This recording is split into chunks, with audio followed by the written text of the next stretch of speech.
बात आपसे कहनी है, बहुत जरूरी बात है, समझदारी की बात है। आप लोग सब समझदार हैं। जैसे मैं उतर के आया था तो एक भाई वहीं, बहुत सारे भाई फूल डालने गए थे।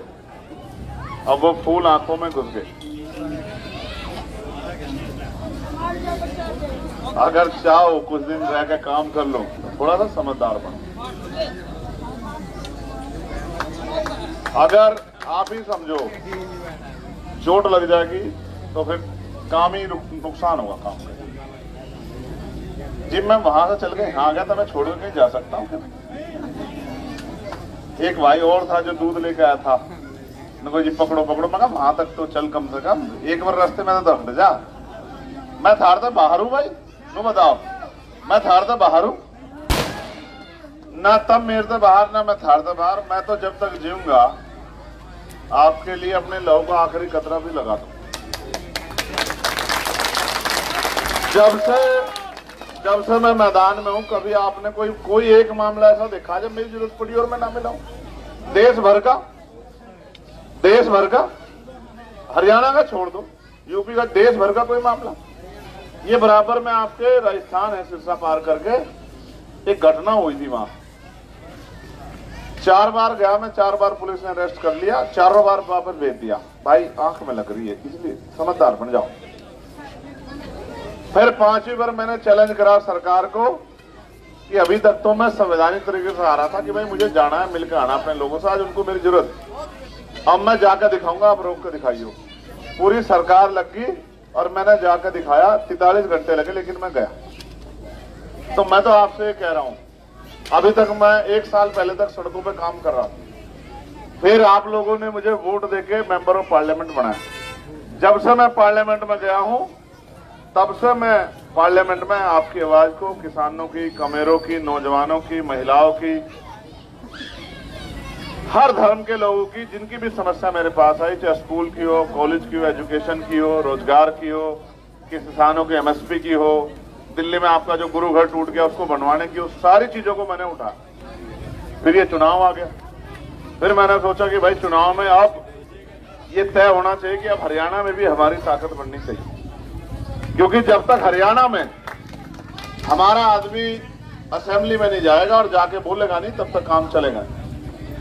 तो फिर हमने कहा कि एक तरीका है कि भाई चुनाव लड़ना है, सिर्फ एक तरीका है कि चुनाव जीत के लिए लड़ना है।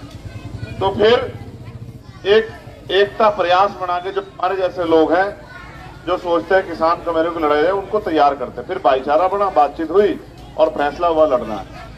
आपसे नहीं पूछा मैंने कि फैसला क्या लेना है, क्योंकि इतना तो भरोसा आपको मेरे ऊपर करना पड़ेगा नहीं करना पड़ेगा। लेकिन आज मैं आपको ये कहने आया हूं, 2 तारीख में जलसा है, मैं आपको न्योता देने आया कि 2 तारीख के जलसे में आपको आना है, ठीक है? और आना क्यों है? आना इसलिए है, उसका भी कारण बताता हूं। काज साहब कहते थे कि जब आप इकट्ठे होते हैं ना, तो आपकी ताकत को देखकर दुश्मन के पैर जो है ना कमजोर होते हैं। जब आप बड़ी ताकत बनकर उचाना आ जाओगे तो आपके विरोधियों के पैर उसी दिन लड़खड़ा जाएंगे। समझे नहीं समझे? नू तो सबको पता है कि वो एडी चोटी के जोर लगा लें, वो जो लोग मुझसे प्यार करते हैं उनके वोट को इधर-उधर नहीं कर सकते। लेकिन फिर भी मैं कह रहा हूं, जब आप बड़ी ताकत में जाते हो तो आपकी बात बहुत दूर तक जाती है।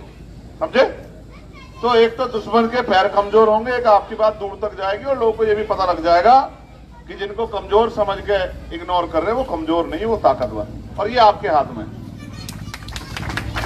2 तारीख का न्योता, 5 तारीख को जब आप वोट डालोगे तो बाबा साहब अम्बेडकर कहते थे political power is the master की, राजनीतिक सत्ता वो चाबी सारी परेशानियों को हल कर देगी। तो उसको हल करने के लिए चाबी का बटन जो है आपको 5 तारीख को दबाना, ठीक है जी? कर दोगे नहीं कर दोगे इतना काम? दोनों हाथ उठा के बताओ। ये जो बहनें खड़ी है, माएं, मदद करोगी नहीं करोगी बताओ? पक्का? इधर जो लोग खड़े हैं, लो भाई इधर को जाओ, बताओ जी जो इधर खड़े हैं, जय भीम। आशीर्वाद मिलेगा नहीं मिलेगा? जैसे ये पटाखे पटकाए हैं और अभी भी चल रहे हैं, ऐसे ही इसी गर्जना को बढ़ा के 5 तारीख तक ताकत बना लोगे नहीं बना लोगे? पक्का? अच्छा, मैं ये तय करके वो कर रहा हूं, जबकि भाई का पता नहीं इसमें क्या वो है, लेकिन मैं मानता हूं इस नशे का भी इलाज करना पड़ेगा मुझे। जब देखो, आज इस पर चर्चा नहीं करता, मगर जवानी को कमजोर नहीं कर सकते, मेरी बात को आप समझो। हमारी ताकत इस देश की ये है कि हमारे यहां 60% नौजवान लोग। अभी कोरोना काल आया तो बहुत लोग जो शारीरिक रूप से कमजोर थे उनकी जान चली गई। इसलिए मैं कहता हूं कि जवानी को मजबूत रहना चाहिए। आप नौजवानों से मैं कहूंगा कि मैनिफेस्टो पढ़ना हमारा जो हमने जारी किया, वो मैनिफेस्टो पढ़ोगे तो आपको पता लग जाएगा कि ताकत बढ़ने के बाद कितना बदलाव हो। ठीक है, अब इजाजत दे दोगे? चला जाऊं भाई, चला जाऊं तो काम कर लूं। सुनो, अभी 3-4 गांव के रह रहे, मुझे अब दिल्ली जाना है।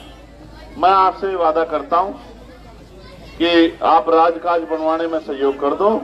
आपका एहसान तारने के लिए मैं दोबारा आपके गांव में जरूर